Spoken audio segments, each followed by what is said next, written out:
Hey everybody, Darren from the White Hatter, and welcome to today's Thinkable Thursday. And today we're going to be talking with Dr. Justin Patchin from the United States on the issue of cyberbullying, digital peer aggression, all kinds of issues in that realm. Just one of the experts that we love turning to for resources, and really look forward to speaking to him in a little bit.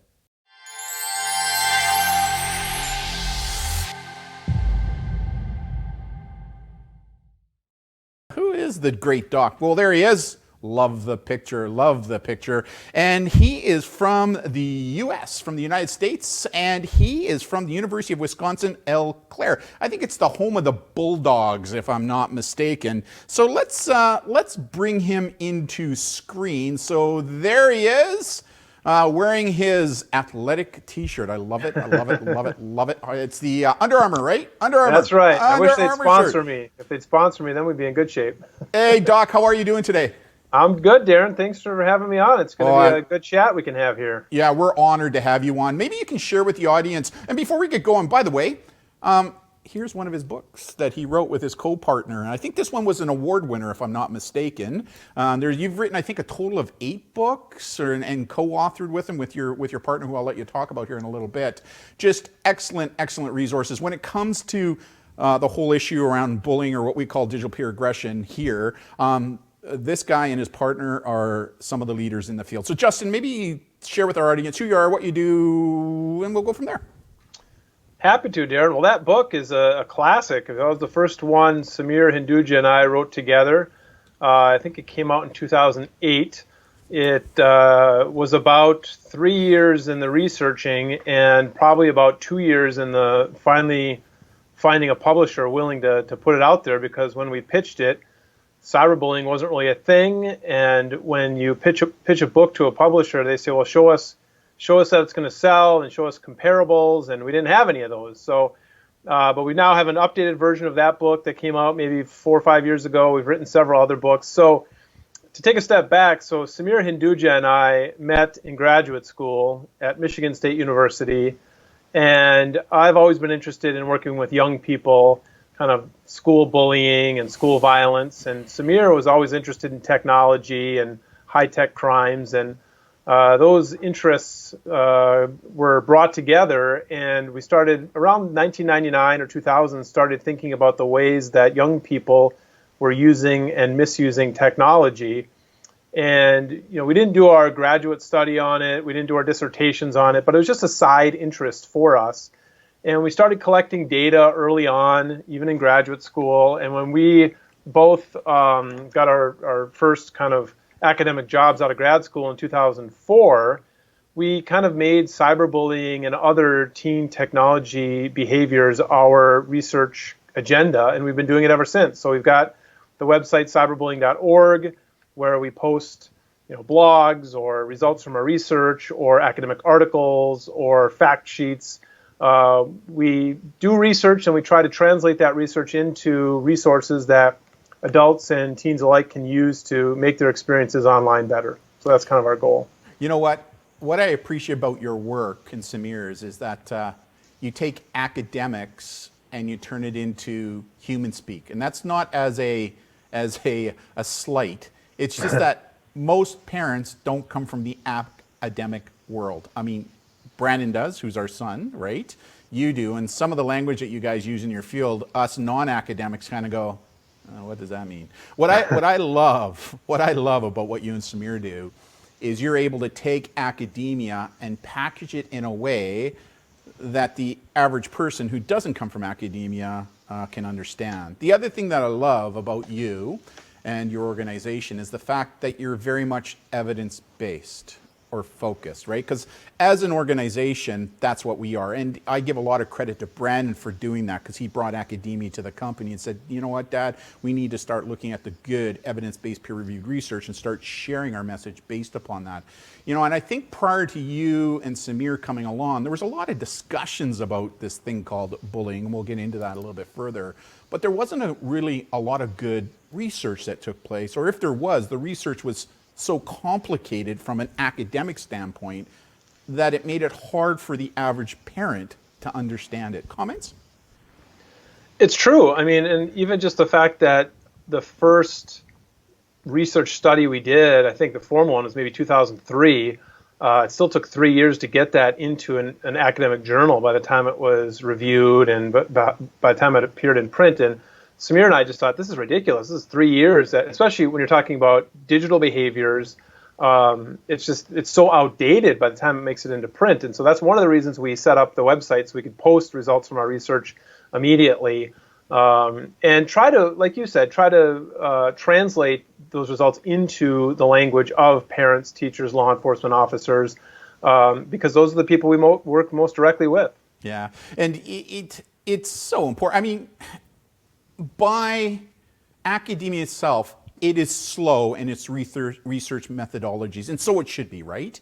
Mm-hmm. But the challenge that we have is that technology and the on-life world, as I like to call it, is changing almost bi-weekly now, right? So you're right, sometimes the research that comes out is dated to the point where it's really maybe not as relevant as it should be today, right? So well, take a look at that book you just had in your hands, and if I remember correctly, chapter 4 is a whole chapter on MySpace. So that tells you what we're dealing with. Within about 4 months of the book coming out, MySpace was dead, and it was all on the Facebook, and so that's what we're up against. So let's get into the questions. I have a number of questions on what I'm really looking forward to this interview today. So the first question I have for you, Doc, is can you share why you and your academic colleague created the Cyberbullying Research Center, and what are some of the projects you are now working on together? So let's talk about that one. Yeah, so we set it up as a way to, I guess, highlight the work that we're doing and again, get it out to the masses. And so beyond the academic papers and the academic presentations, putting all that research out there on a website and being accessible. And also, I think there's a lot of people maybe doing Google searches for cyberbullying research. Used to be if you did a Google search for cyberbullying, our website would come up like number 2 or number 3. Now it's maybe the bottom of the first page, but we don't pay Google any money. So, but if you do cyberbullying research, usually our work comes up pretty near the top. So we're very interested in getting that research out. And so the Research Center is a way to kind of a clearinghouse for all things related to cyberbullying. But then, of course, we study other online behavioral issues as well. What has been the challenge so far with the Cyberbullying Institute that you guys have got going? Have you faced some challenges, get it up and running and to where you are today? Early on, we faced a lot of challenges in doing the research because we were probably among the first to try to do online research. And so when we were still in graduate school at Michigan State, we wanted to do online surveys of kids, and the Institutional Review Board didn't like that because we couldn't get a hand signature from a parent with consent, and so it took us about a year to even do the kind of research that now is pretty commonplace. And then we always struggle with funding for the kind of research we're doing. So we've done 13 or so formal surveys of students over the last 15 or so years. We've surveyed law enforcement officers, we've surveyed parents. And to do good research, it's expensive. And the last 2 surveys of students we've done have both been national surveys, and that's not cheap. So that costs a lot of money. So we're reliant on foundations or other organizations that we can get grants from to try to do that work. Thankfully, both of our universities have been good at providing us with some basic resources to include students in our research, so undergraduate or graduate research assistants. But honestly, probably the biggest challenge is just time, because there's just so much that we want to study. We have so much data that we just don't have a ton of time to analyze it. And so it's this constant trying to, we don't want to work 24 hours a day. And so we have all these research questions, all these interests, and not enough time in the day to pursue them all. So is it just you and Sameer, or do you have others that work with you as well? It's just Sameer and I with the Research Center, and occasionally we'll co-author an academic paper with somebody else.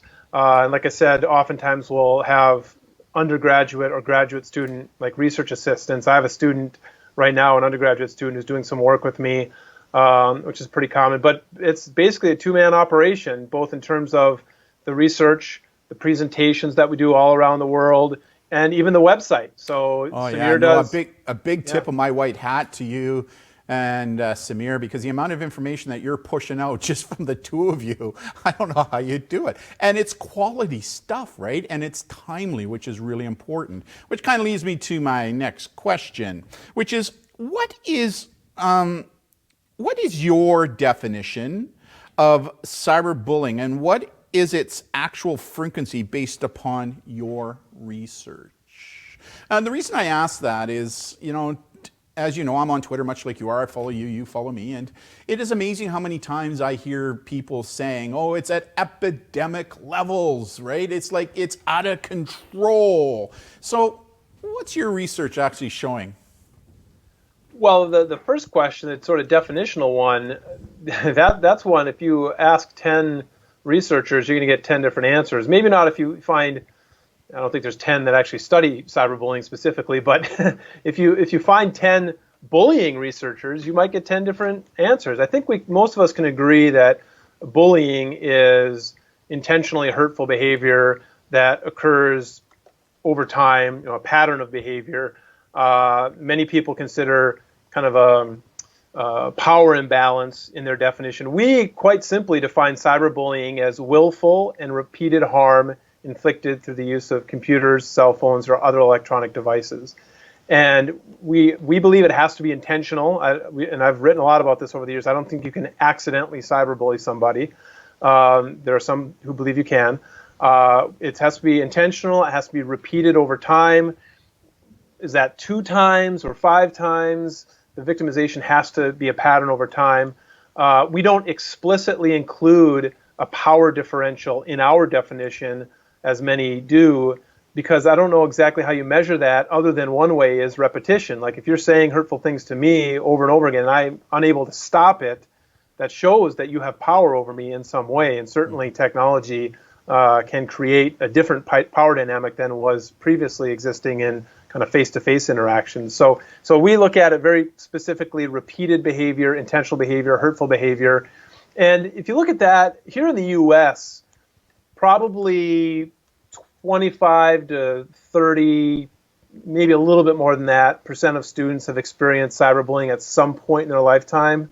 And probably around 12 to 15% have experienced it in the most recent 30 days. When we study it, we ask about whether they've experienced it recently in the most recent 30 days or ever in their lifetime, because we figure if it's happened in the last 30 days, they remember it. And if it's happened ever, they remember it. But if it happened 6 months ago, well, was it a year ago or was it a month ago? And we also, not only do we ask, because cyberbullying is our thing, we ask about it in a number of different ways in all of our research projects. So we have one kind of global cyberbullying question that asks young people, have you been cyberbullied? We formally define it as if somebody intentionally and repeatedly says mean things or posts mean things, whatever. But then we ask about 13 different behaviors, whether it's commenting on social media or hurtful messages or videos, or so we try to get at it from a bunch of different perspectives. And again, on balance, probably about 1 in 4, maybe a little bit more than that, of kids in the U.S. at least have experienced it in their lifetime, and maybe 1 out of 6 or 7 has experienced it in the last 30 days. So in your experience, is it at an epidemic level? I don't know how you define an epidemic. I'm not an epidemiologist. It's a problematic behavior. I've never used epidemic in any of my formal writing. I think we might have put it in an article as a question, epidemic or no big deal. I just think terms like that, which aren't easily defined or quantified, seek to make it a bigger issue than it is, and get people freaked out about it. Obviously, parents need to be concerned about it, but I don't think they should be, worried about it as much as they should be worried about the current pandemic. So here's my question: is it out of control? I don't think it's out of control, because from our data, it might be increasing a little bit, but it's pretty stable. If anything, over the last 5 years, our research has shown that the numbers have been pretty stable for cyberbullying, and probably for school bullying, the numbers have gone down a bit over the last 5 years. School bullying still affects more kids than cyberbullying. I don't think it's out of control. I mean, any kid who experiences bullying or cyberbullying, I think we need to help them, and we need to prevent it from happening. We need to respond. but I don't think it's out of control. I also don't think it's something that parents and educators are incapable of dealing with. I think we have all the tools. There's a lot of knowledge about how best to handle these things. It's just a matter of whether or not schools have resources to implement good programming and whether parents have the margin in their lives to address it. And we're gonna talk about that a little bit later for sure. My next question for you is, what can a parent do if they now learn that their child is the target of cyberbullying? What can parents do? All of a sudden, your child comes forward, lets you know they've disclosed to you that they're now being targeted, or the parent is starting to see things. What can parents do? Well, the first thing is parents should be patient and they should be understanding and they shouldn't freak out because if you, first of all, pat yourself on the back, because if your child came to you and told you that they're being cyberbullied, you've done something right, because most kids don't tell their parents about these things, and they're concerned that the parent is going to respond by taking away the technology, and that's why kids often don't come forward. So congratulations in terms of the parenting you're doing. Now, the next thing you want to acknowledge the behavior. I think as adults, it's hard sometimes for us to understand the harm associated with cyberbullying. And just to hold you there for a sec, Justin, I think it's important that the audience knows that you're a parent as well, right? So not only are you bringing academia into the equation, you're also bringing the fact that you're a parent into this equation too, right? Yeah, I got a son who's going into 5th grade, and he thankfully he hasn't had to deal with cyberbullying yet, but there's always issues on the playground, and all of his classmates know I'm the cyberbullying guy. So I did. It was kind of an interesting experience. Just like you, I've spoken all over the world and been to, I don't know, hundreds, if not thousands of schools. And for the first time last year, maybe it was a year and a half ago now, the school years are so messed up with the current situation. But I gave a presentation in my son's elementary school to my son's class, and I'm talking about all this stuff. And boy, I tell you what, it hits home when you're talking to your kid about these kinds of things. So definitely being a parent has reshaped my view on some of these things, or maybe even the urgency. And Sameer is also a dad. He's got 2 young kids at home. So we're in the thick of it. So definitely. Sorry for interrupting you, but getting back on your topic about what parents can do, you were going, and then I just wanted to bring into the viewers that you get it because you're a parent, and so is Sameer, right? So continue on with your thoughts about what parents can do. Right. So be understanding, acknowledge the behavior. Like I was saying, for us, we might look at the behavior. Somebody is saying something mean online or a hurtful comment, and we might think, what's the big deal? It's just text. Just ignore it. But that's our adult brains making that kind of determination. We're able to kind of push it out there and not let it bother us. And you have to remember what it was like being an adolescent, when it's all about what other people think about you. And so you got to put yourself back in the shoes of what it was like to be an adolescent. So realize that if your kid comes to you and says they're being mistreated online or anywhere, and even if you don't think it seems like a big deal, to them it's definitely a big deal if they've come to you. So acknowledge the behavior. Also empower them. So give them some tools that they can use to solve the problem. So talk about what website it's occurring on, what app it's happening. So explore the options to report the cyberbullying on the app. How do you block a person on that particular app? How do you collect evidence? How do you take a screenshot of what's happening? I always tell those who are being bullied or cyberbullying to keep a journal, to keep almost a diary of what happened, how it affected them, who else might have seen it. Because if ultimately the authorities do need to get involved, whether that's an educator or, in the worst case scenario, law enforcement, it's better to have that evidence, that record, that documentation. But this is all giving kids empowerment, things that they can do. And also keeping in mind that, if the primary aggressor is somebody at your child's school, you might need to talk to the school about it. And your child's probably not going to want that because, it's going to make a bigger deal out of it. But the school needs to know that this is happening, because we find in our research the vast majority of the time, if a kid is being cyberbullied, they're also being bullied at school. It's very rare for a child only to be bullied online. It's almost always happening at school. So the school needs to be aware so that they can kind of monitor those behaviors as well. And you can't be dealing with a cyberbullying incident or a bullying incident for months and months and months, and it's not getting better, and then go to the school and say, well, look, this has been happening for months and months and months. What have you been doing about it? And if you haven't told them about it in the first place, then you can't really expect them to have intervened in any way. So what I just heard you say is that it's important wherever possible and reasonable to do so for parents not to take the lead. It's about mentoring the kids and providing them with skills to help them deal with the situation themselves. And then if they can't and it starts to escalate, then parent involvement now becomes priority.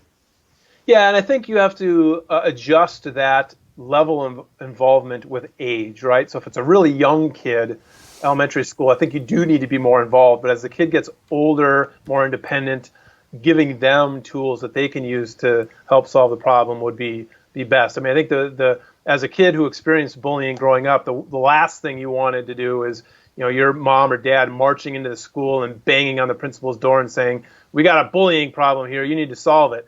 That's the last thing you want to happen. So if we can give our kids some tools that they can use to help deal with it, that's always better. But we need to be there for them and be that support if it's something they can't handle. Yeah, I really liked your comment on being reflective as a parent. It's something that we in our parents' presentations we see all the time. We say to them, take yourself back to when you were 16 years old or 15 years old, right? We need to be reflective as parents about what it was like when we were their age and understanding those things. Great comments. Next question I have for you is, parents often state that schools are not doing their part to help cope with bullying. What does your research show, and what can or are schools doing to help mitigate this challenge right now? What are some of your thoughts on that, Doc? Yeah, I think early on, schools were really reluctant to get involved in the cyberbullying issue. So when we first started looking at these behaviors in the early 2000s, schools were, I guess, understandably reluctant to get involved, especially because the majority of the time they didn't happen at school. I think there's a little bit greater recognition now or awareness that even if it doesn't happen at school, it's still, if it affects what's going on at school, it's still the purview of the school to do something about it. So many schools now are doing more in terms of prevention. So maybe they're having an assembly, maybe they're having some discussion in an advisory period or the health class, or they're addressing it, maybe not as sufficiently as I would like to see. But what we find in our research, the most effective kind of strategies are broad, comprehensive, kind of school culture and school climate related. So if you improve the climate at school, where people are treating each other with respect and they're not bullying each other at school, and there's kind of buy-in from students and the staff are all on the same page, then you're not going to have a lot of these problems spilling out onto the internet and then into the neighborhoods as well. So there really isn't like a prepackaged cyberbullying prevention program that is evidence-based. There's some promising stuff out there, but honestly, the best thing a school can do is promote a good culture and climate and try to involve students in the decision making. Like you, I believe that culture can drive behavior, right? Like there's no doubt about that in my opinion, anecdotally. And I've seen that, right? Like I've definitely seen that. But if you were to share a couple of tidbits of a school of what they should put in place to help cope with this, because again, one of the things I hear from students regularly, and we presented to just about 500,000 of them now, is that it's not unusual for the teens to come up to us, both at middle schools and high schools, to say, you know what, we go to report it to a teacher, and Darren, to be quite honest, they just blow us off, right? Like, oh, it's nothing, don't worry about it, just ignore the person, right? They're like, it's not uncommon that we hear that. And to be honest with you, there are some teachers, in all professions, there are people that are a little long in the tooth, right? Like, let's be honest, right? But so what would you suggest to schools, as a subject matter expert, which you are, that they should be considering, like on a hierarchy of what would be the most important thing, and then kind of go from there? Well, going back to your example, exactly. We used to go into schools and say, if you're being cyberbullied or bullied or whatever, talk to your guidance counselor. It's their responsibility. They're going to take it seriously. They're going to help you out. Until finally, the third or fourth time, a student would come up to me after an assembly and say, look, our counselor is not great. They don't take it seriously.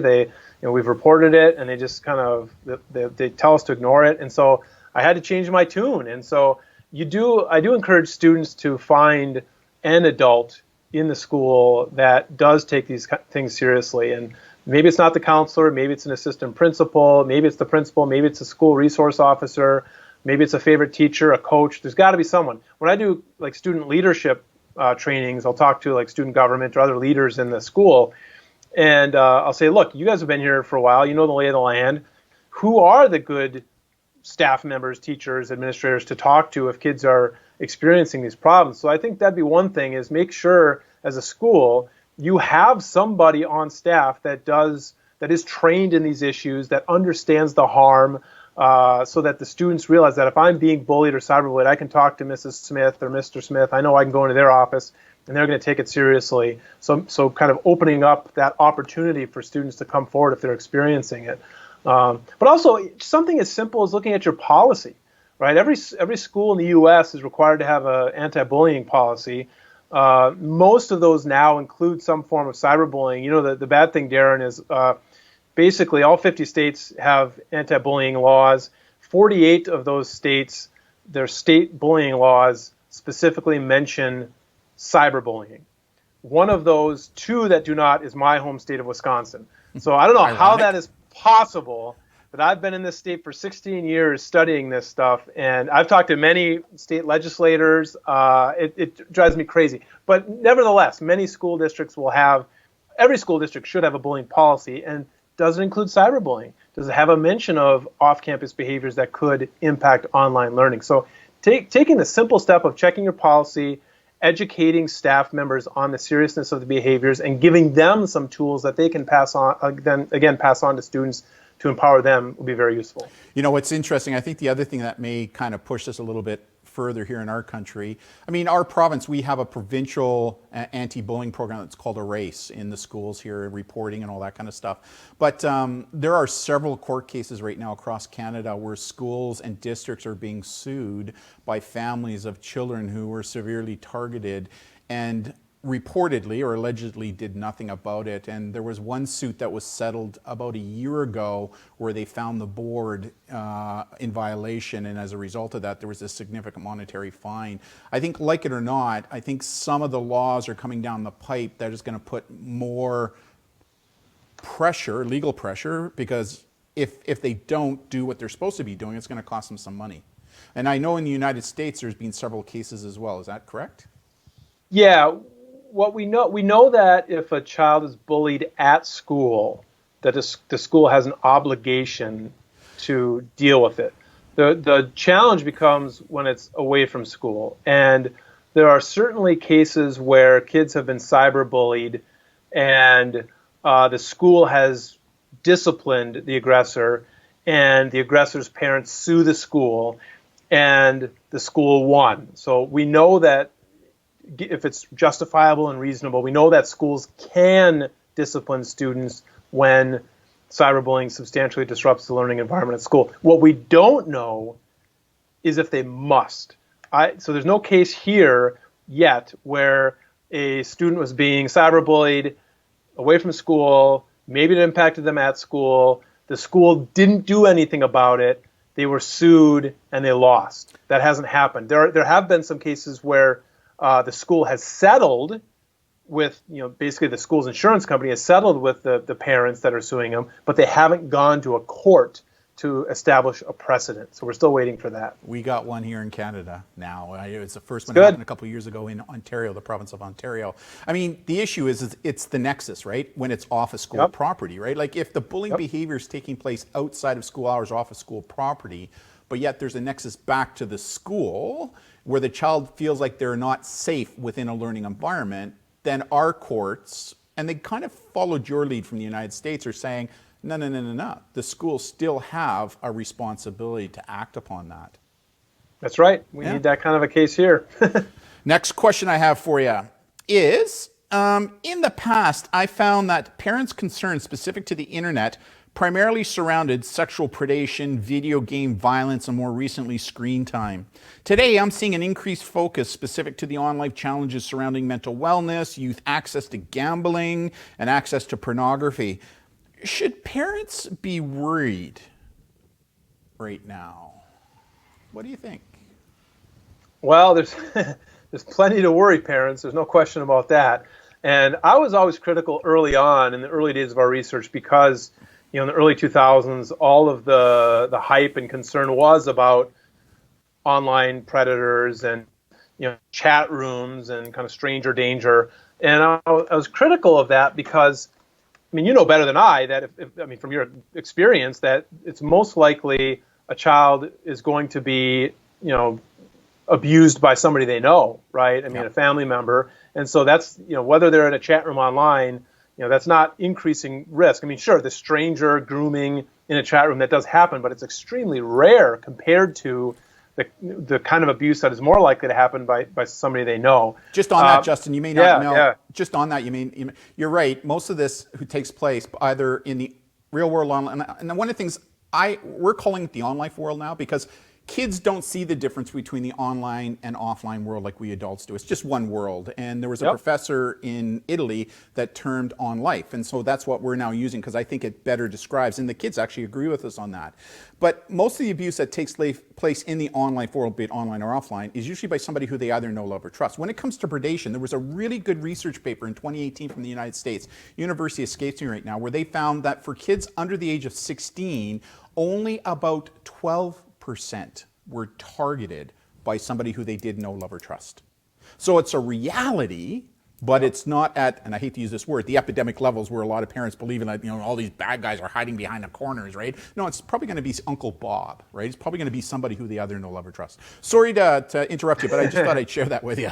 No, it's entirely true. But the problem is parents get messages sometimes from very well-meaning, usually police officers. Yes. Or former police officers who will go into a school and they'll log into a chat room and they'll pretend to be a 13-year-old girl, and then the predators will jump right out at them. And it's like, all right, you're going fishing for sharks in a pond full of sharks. Kids aren't using those, aren't in those environments. You know what I mean? This kind of thing is not happening, on the primary channels that the kids are using these days. I mean, again, like you pointed out, it is an issue. It is happening. It's not the primary issue I don't think they should be concerned about. We certainly need to continue having conversations with our kids about being careful who they're interacting with online. I was doing an interview a couple weeks ago with somebody. I don't even remember what the context was, but the concern was about kind of catfishing or people misrepresenting who they are. Like my child met a new person online, and how do I know that's actually the person that they are and it's not some 50-year-old predator? And I said, well, actually, in the last 5 or so years, I don't think those issues are much of a concern with all this, video chatting. It's very easy to just kind of know who the person is, because if it's all text chat, then you don't know who that person is. But once you get to a certain point in the nature of that online relationship, you tell them that you got to turn on a video chat to see if they're a 50-year-old predator or actually a 14-year-old kid. So I think technology can be used to help minimize or mitigate some of these concerns. Now, the concerns you listed there are all valid. Certainly, pornography is widely available online. Pornography has been, available ever since we were kids. Obviously, it's a lot easier to access now than ever before. So that just means we need to have a conversation with our kids, right, about relationships and sexuality and some of these things we don't look forward to having conversations about, but we need to do that. Gambling, same thing.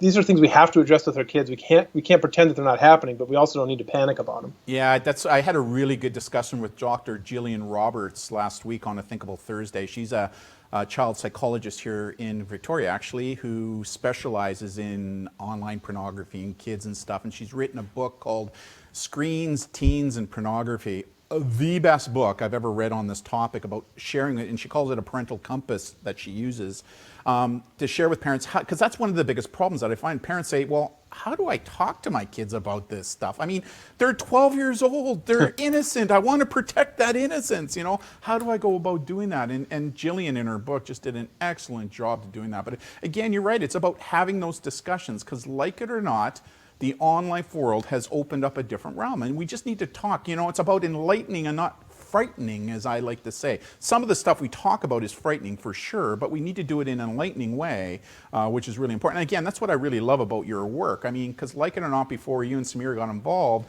there was lots of fear based on the cyberbullying and stuff until you guys started bringing the academia and the research to go, whoa, yeah, there's a concern here, but let's just look at this a little differently in how we approach it. Yeah, agreed. And to some extent, I get kind of forced into that more than most parents. One of the consequences of working more from home these days is, working on a blog post and having my 10-year-old walk behind me and say, "What's sexting?" and so then we have to have a conversation. But you've got to have a conversation at some point about all these things. And so finding the right developmental period and just sitting down and chatting about these issues is really important. Opening up that line of communication is huge. Next question I have for you. There are some who hypothesize that COVID would increase the frequency of cyberbullying given youth would be spending more time online.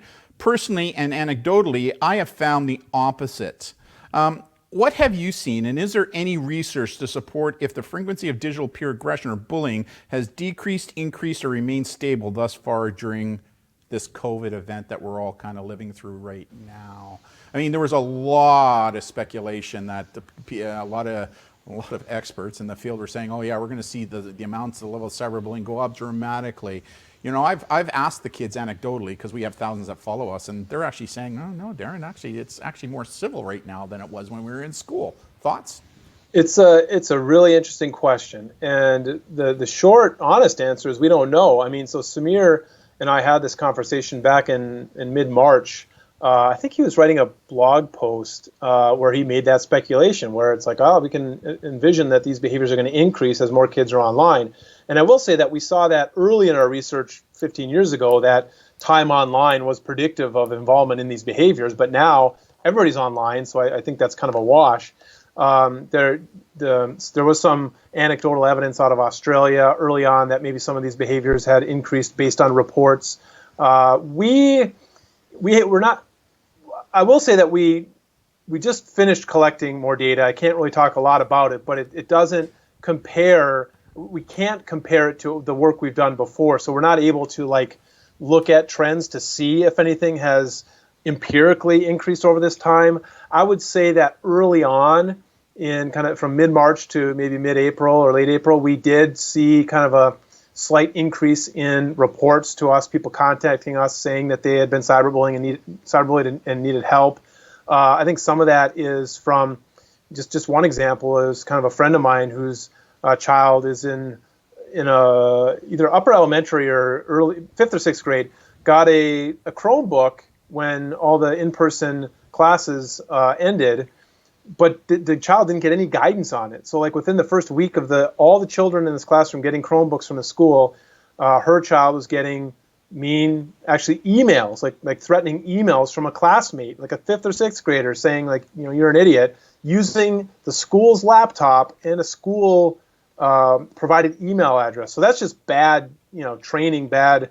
I mean, it was a situation where these kids got thrown into the technology before they probably should have. So the short answer again is I don't know. I mean, I think it's reasonable to hypothesize either, right? Because I have heard examples where obviously the face-to-face bullying at school is non-existent, and because much of the online stuff stems from the at-school stuff, I think it's safe to hypothesize that we might see it increase or might see it decrease. I'm not aware of anybody who's collected data on it. It's going to be interesting. Like I said, I did an anecdotal questionnaire to our kids or teens that follow us, and when they reported back to me, they said, yeah, no, Darren, we're actually being more cordial. Not saying that it doesn't happen, but they're actually saying that they're more cordial because they're having to physically separate but stay connected socially by using media.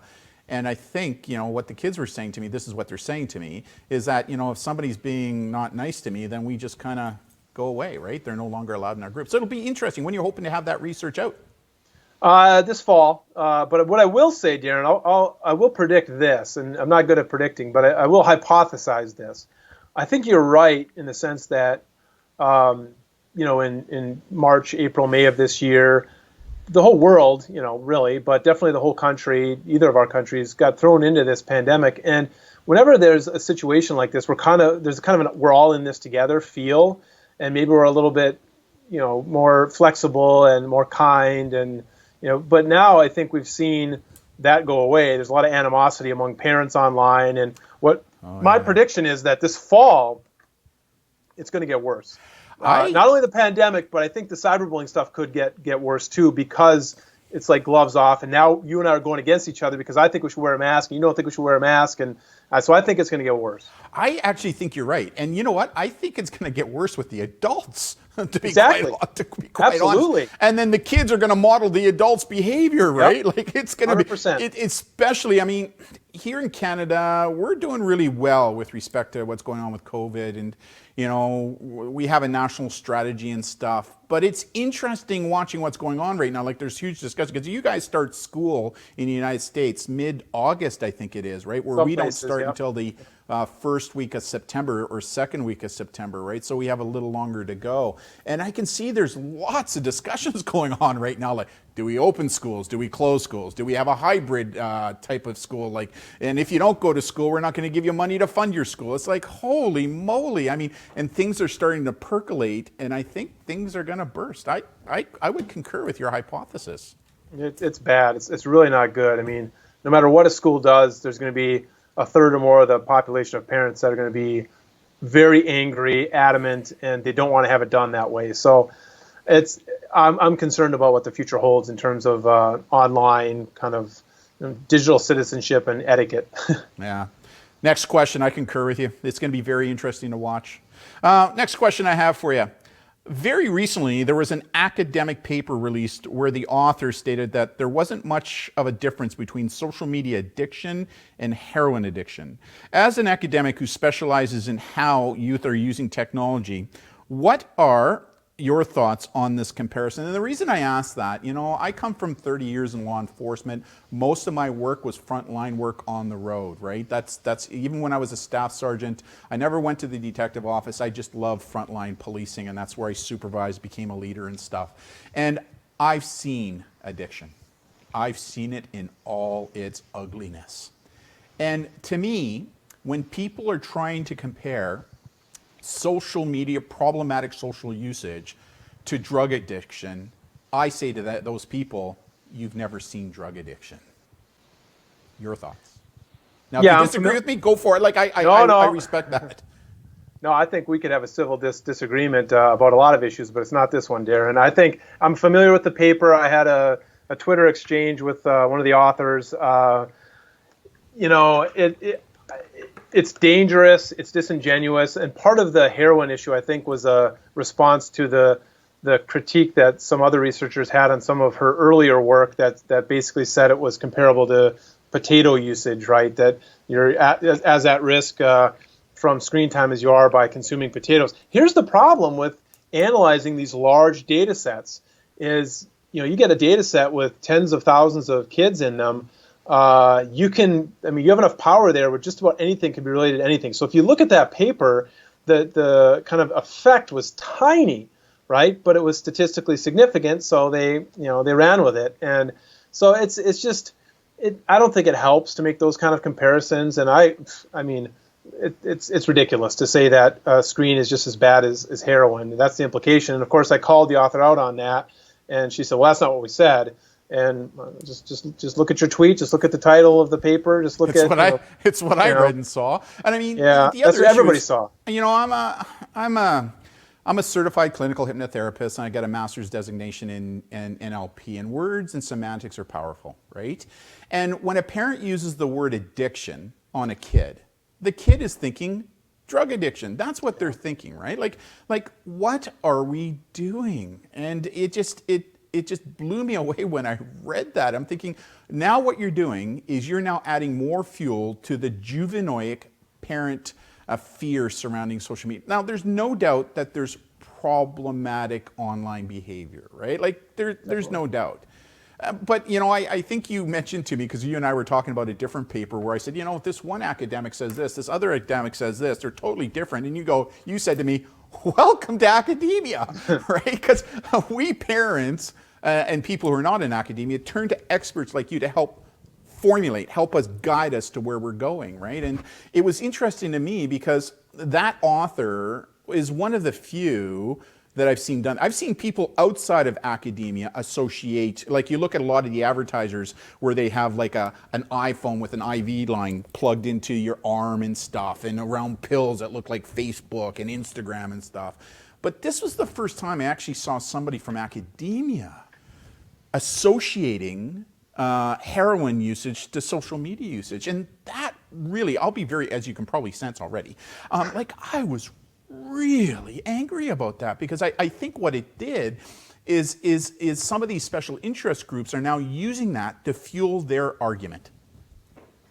Yeah, and look, honestly, I believe individuals can be addicted to anything, right? I mean, if it's dramatically impacting their quality of life, if they're not, because I had a parent one time, this was a few years ago, come up to me after a parent talk and said that her son was addicted to pornography. And I said, well, how do you know that he's addicted to pornography, right? And the parent said, well, because he told me. I said, well, if that's the case, he definitely needs help. If he came to his mom and said, I'm addicted to pornography, then there's an issue. But it's as you said, the semantics are important, words are important, kind of, clinicalizing it, making it more of a big deal than it is. We have to look at, instead of like comparing screen time to all these really bad things, talk about how the behavior, whatever it is, if it's screen time, if it's video gaming, how is it impacting your quality of life? Are you, when I talk with parents, I say, are they getting your homework done? Are you getting your obligations around the house done? I mean, if it's impacting those things, it's a problem.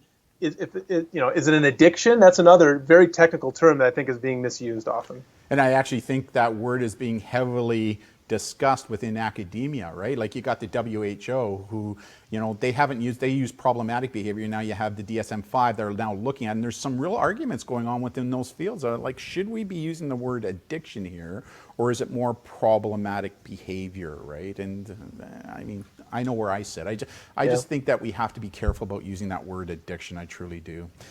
Next question I have for you, Doc, is lots of frustration and guilt being echoed by parents about the fact that they are allowing their kids too much screen time as a coping mechanism during COVID. Should parents be worried about this? Like, I'm hearing this a lot. A lot of parents follow me. A lot of parent forums I follow, and I'm starting to see a lot more entries of parents saying that they feel so guilty now that they're letting their kids have way more time on the internet during COVID. Should parents be feeling guilty about this? Short answer is no. I wrote a blog post about this a couple months ago because I was feeling the same thing. I was hearing the same thing from many parents, and I basically in that post went into the research about screen time isn't as bad as it's being made out to be.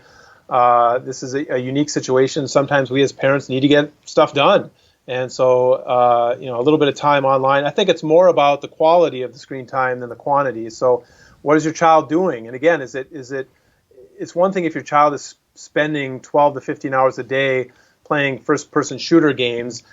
Actually, the nature of the game probably doesn't matter, but 12 to 15 hours online or staring at a screen isn't good for anyone. I can tell you it's not good for me, when I have those days, whether it's doing writing or whatever, where you're just staring at the screen for that long, it's not good. So a little bit of time, to take a break here and there, educational stuff, interacting kind of stuff. I mean, when I was growing up, the big concern was just TV. Right? It's just too much time watching TV. Well, that's very passive, right? You're just sitting there and Netflix and chill, right? With a lot of things you can do online, it can be very interactive. Do you know what you just said there? Netflix and chill. Okay. Right? Yeah, no, for sure.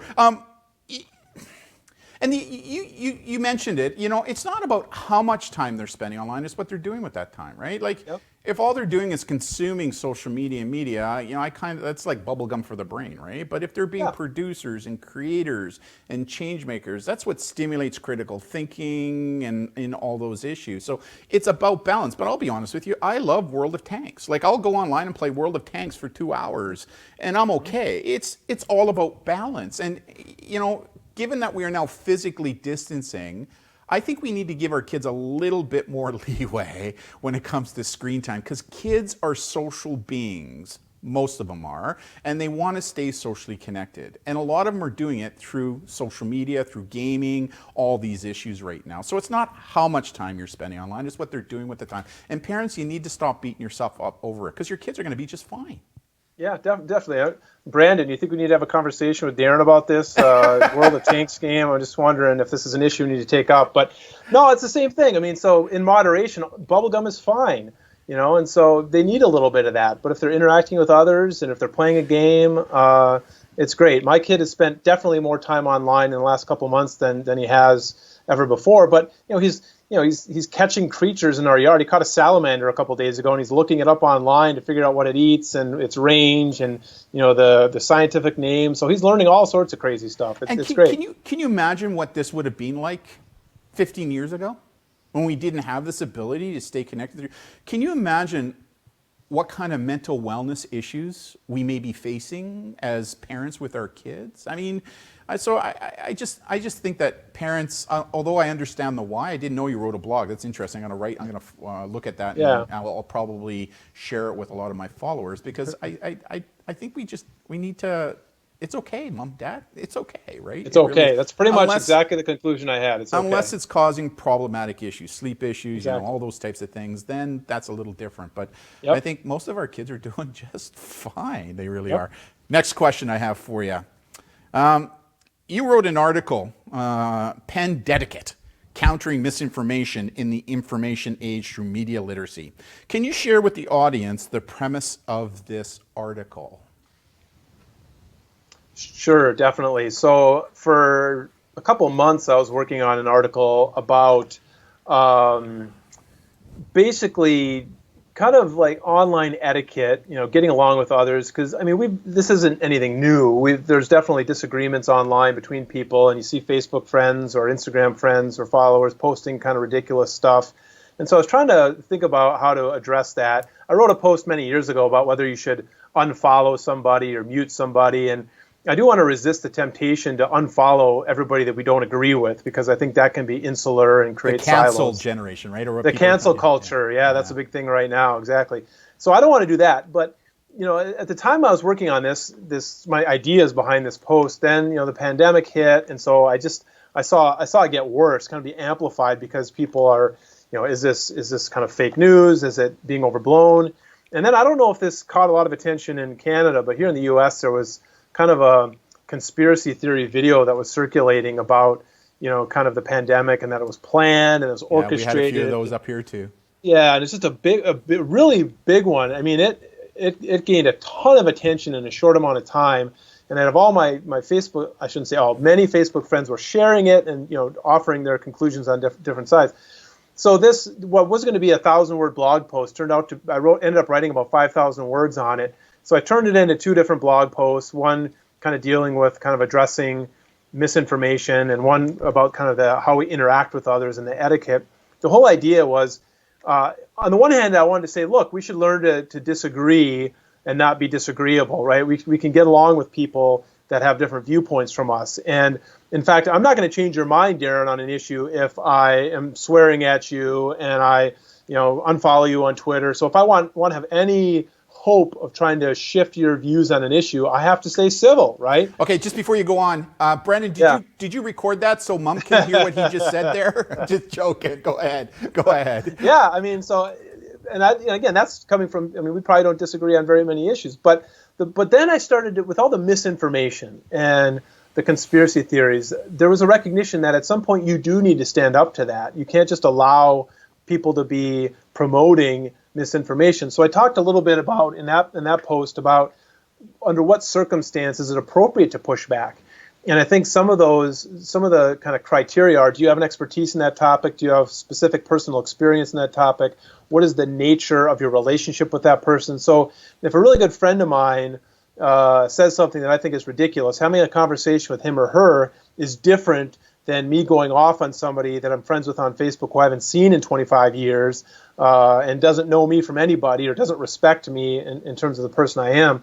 But we do have to push back on it, because allowing misinformation and conspiracy theories to kind of percolate gives them life. And if people see them posted and nobody's standing up to them, they might start to get a sense that maybe that is true, that this whole pandemic was planned and was directed. And so I think we need to be considerate about these of people and their views, but we need to challenge them when it's dangerous.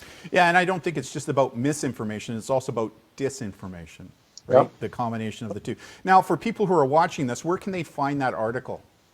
So go to cyberbullying.org, and if you click on our blog, you'll see that it's maybe 2 or 3 blogs back. I'm going to post a new blog here probably tomorrow on sexting, but We try to post blogs every couple of weeks, and if you click on blog, you can see I wrote 2 on the pandetiquette. You'll see the one on screen time. So cyberbullying.org, and then click on blog. I'm really looking forward to your one tomorrow on sexting. Just so you know, Brandon's actually thinking about moving to his Ph.D. and he wants to do it on sexting. He just shared with me today he's now got over 300 plus articles, peer-reviewed academic articles that he's already read, and he's like just unbelievable. And I think you and I and Sameer are on kind of the same path and understanding of that topic, right? So I look forward to, that's going to be posted tomorrow, did you say? Yep, I've got the finishing draft right here open on my computer now, and so I just need to put it up. It basically looks at our data from 2016 to 2019. This is another example where we have 2019 data on sexting, and we haven't been able to publish it, and we haven't had time to write an academic article to get it published anywhere. So I thought I need to at least get some of these numbers out there so people can see. And are you going to be talking about the frequency that you found again with respect to? Looking forward to that. Really looking forward to that. And I think Brandon is as well. I can already hear him going, yeah, in the background, right? So looking forward to that tomorrow. The last question I have for you, Duck, is 2 years ago, I spoke about how I had anecdotally been hearing from teens about how their boyfriend, girlfriend, partner was now using social media and technology as a way to digitally control them. I know very recently you were involved in some research on this topic. Why should this be a concern to teens and their parents? Like this, to me, is, you know, in the past it was about predation, exploitation. Today, I think it's more, for me, it's more looking at issues surrounding gambling, pornography, and this one right here, which is significant for me, my belief. Let's hear your thoughts. Well, I'll tell you, Darren, Sameer and I have been thinking about this issue for a long time. We actually proposed we wrote a grant proposal back in 2010 to study what we call digital dating abuse and the ways that individuals can coerce others, you know, romantic interests and romantic partners using technology. But we did collect data in 2016 with digital dating abuse and published a paper maybe a year or so ago, maybe more recently than that, looking at these behaviors. And it is a problem. So a good number of the students that we surveyed, middle and high school students, have experienced some form of digital dating violence or abuse. We found it highly correlated with kind of non-digital abuse, so traditional kind of dating violence. So this, and I think you're right, it hasn't really gotten a lot of attention as it should, and I think it's an issue, it's kind of a contemporary issue that we need to pay more attention to it, and there needs to be more research on it. Why?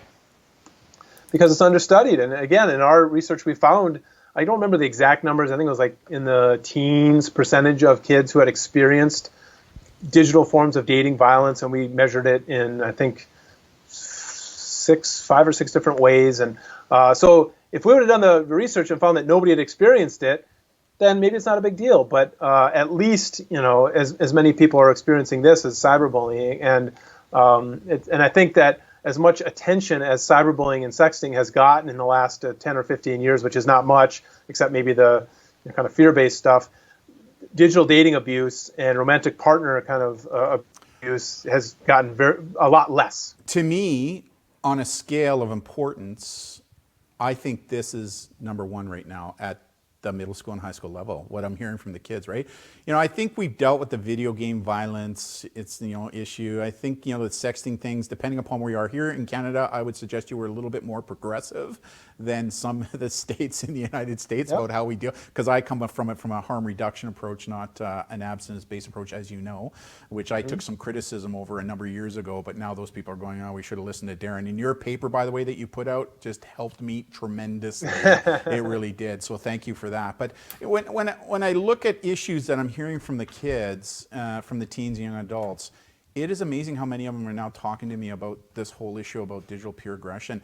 And not only with teens now, but Brandon and I wrote an article for adults who are leaving relationships now and how the abuser is still abusing using technology, where they're controlling the home thermostat or the lights or turning on and off their cars, right? And so we actually wrote a whole article to share with adults, you know, when you leave a relationship, here's what you need to do now to help kind of get rid of this stuff, because these guys, these abusers, will continue to abuse using technology. And my concern is that if this is starting right in middle school and high school with these abusers, it's going to stick with them as they get older. And so I really do think that this is one of the up and coming, if not already, an issue that we need to dive a little deeper into from a research standpoint. No, agreed. And like you said, over the years, going back at least 10 years, we had been contacted by adults who had that very thing happen, where they were being stalked, where software was put on their computers or some app put on their phone, or and they didn't know how to remove it. And at that time, 10 plus years ago, we didn't even know how to help, because these issues were so new. It's like, what are you going to go to a kind of a computer forensic person to help diagnose the problem? And so you're exactly right. It can create patterns. If this starts early on, it is liable to continue moving forward. Of course, there needs to be some research to look into that. Mm-hmm.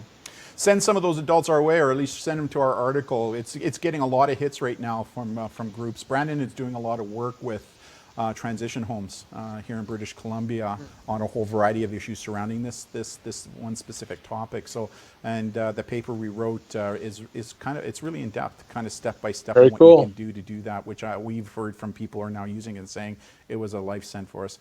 Doc, any final thoughts on anything that we talked about, or this topic's called cyberbullying, especially when it comes to parents and coping and understanding? Just a plug to check out the website, cyberbullying.org. We try to, like our blog posts, we try to make them pretty timely things and timely issues. And we do have specific resources for parents, for teens, for educators. And if anybody's looking for any research that they don't find on that site, feel free to reach out to us. Our contact information is there, and we're happy to look into it.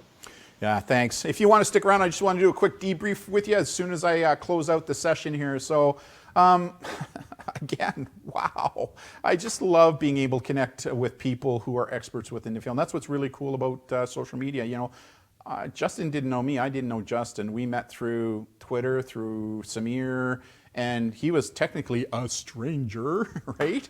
And we've created this kind of relationship, specifically professional relationship, because what they're doing is so pertinent to what Brandon and I are now doing in the schools and talking to schools, and I give them a big tip of my hat because of the research they're doing within that field. So I hope you really enjoyed today's Thinkable Thursday with Dr. Justin Patchin. We look forward to next Thinkable Thursday. So on behalf of myself, I'm Darren. Brandon, who's working in the control booth, who's really the brains behind everything that's going on right now. Thank you for attending today's Thinkable Thursday, and we'll see you next time.